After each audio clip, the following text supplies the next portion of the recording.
Oke, selamat pagi teman-teman. Jadi video kali ini saya ingin memperkenalkan atau memperlihatkan alat bantu yang saya buat teman-teman ya untuk teman-teman KPPS nanti yang ada di TPS.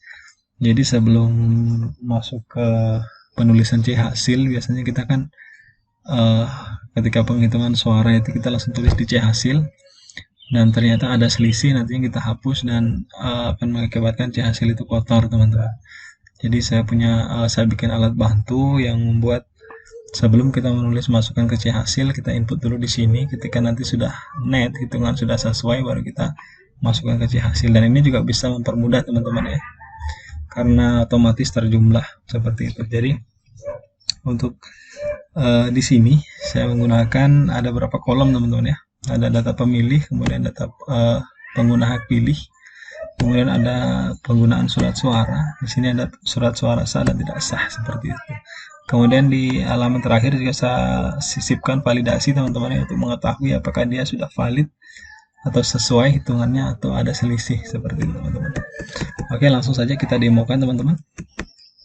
Jadi misalkan di sini ada kasus, misalkan ada penggunaan pemilu ya teman-teman ya. Jadi di DPT itu ada 120 laki-laki, ada 130 perempuan. Jadi total DPT itu ada 250. Seperti itu. Kemudian pengguna hak pilih yang datang, pengguna hak pilih dari DPT itu 110 laki-laki, kemudian 105 perempuan. Jadi jumlahnya itu, jumlah DPT yang datang itu 215 dari jumlah yang terdaftar 250. Seperti itu teman-teman. Kemudian ada jumlah pemilih DPTB itu 1 laki-laki teman-teman. Saya input saja ini sekarang teman-teman ya. Kemudian ada pemilih DPK itu 3 orang teman-teman yang menggunakan hak pilihnya di TPS 002 ini. Kemudian ada pemilih disabilitas laki-laki 2 orang, perempuan 1 orang. Jadi jumlahnya 3 orang untuk pemilih disabilitas. Kemudian total pengguna hak pilih itu 219 teman-teman ya. Jadi 219.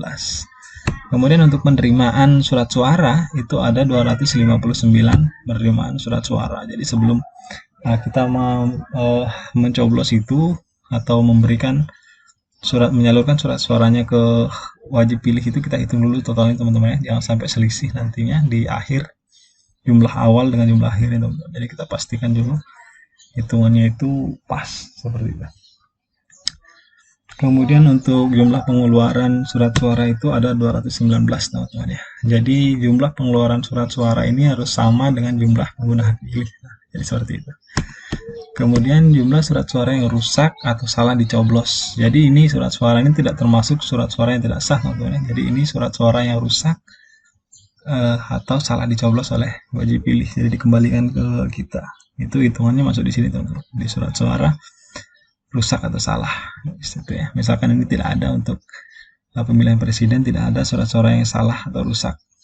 Kemudian sisa surat suaranya adalah 40 teman-teman. Jadi 259 dikurang 215 itu adalah 40.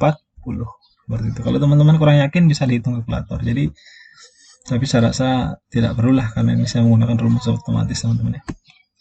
Dan di sini untuk suara sah dan tidak sahnya, suara sah itu yang diperoleh dari pemilihan presiden di TPS 02 itu ada 215 surat suara sah. Kemudian yang tidak sah itu ada 4 suara. Jadi masuknya di sini. Seperti itu. Jadi jumlah suara sah dan tidak sah itu ada 219.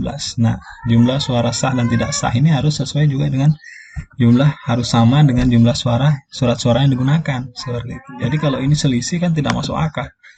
Masa jumlah surat suara sah dan tidak sahnya ada misalkan 220, sementara penggunaan surat suara hanya 219, kan tidak masuk akal teman-teman ya.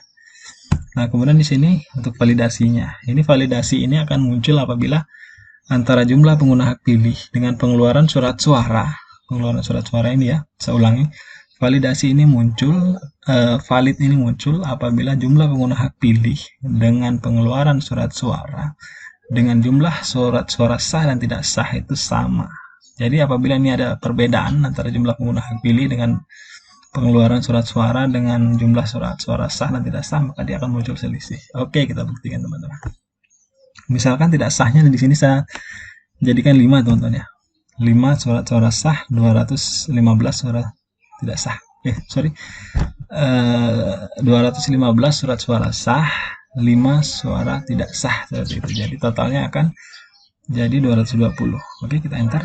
Nah, oke, jadi otomatis berubah selisih teman-teman ya. Oke.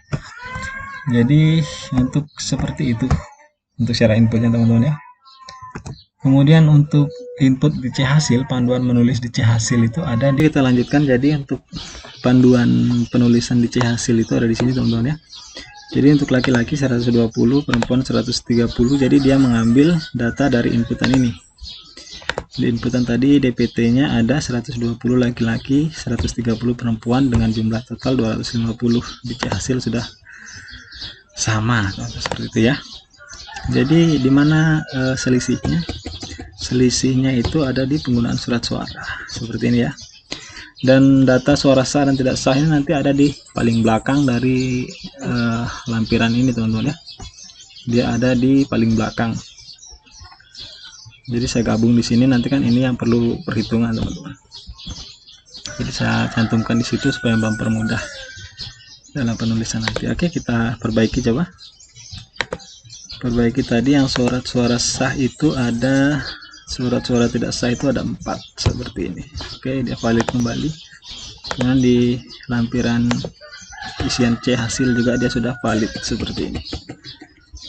Oke, kalau sudah seperti ini kita tinggal tulis saja di C hasil mengikuti dengan ini, mengikuti dengan isian sudah sesuai. Kemudian untuk mengganti ini kan masih presiden dan wakil presiden ya. Kemudian untuk memilih yang misalkan di sini saya buat 2 untuk mengganti ke format atau isian DPRD kabupaten atau selanjutnya, kita bisa ubah di sini teman-teman. Yang warna putih ini ada tanda panah di pojok kanan bawahnya, kita bisa klik. Nah, di sini muncul pilihan DPRD kabupaten. Kita pilih saja.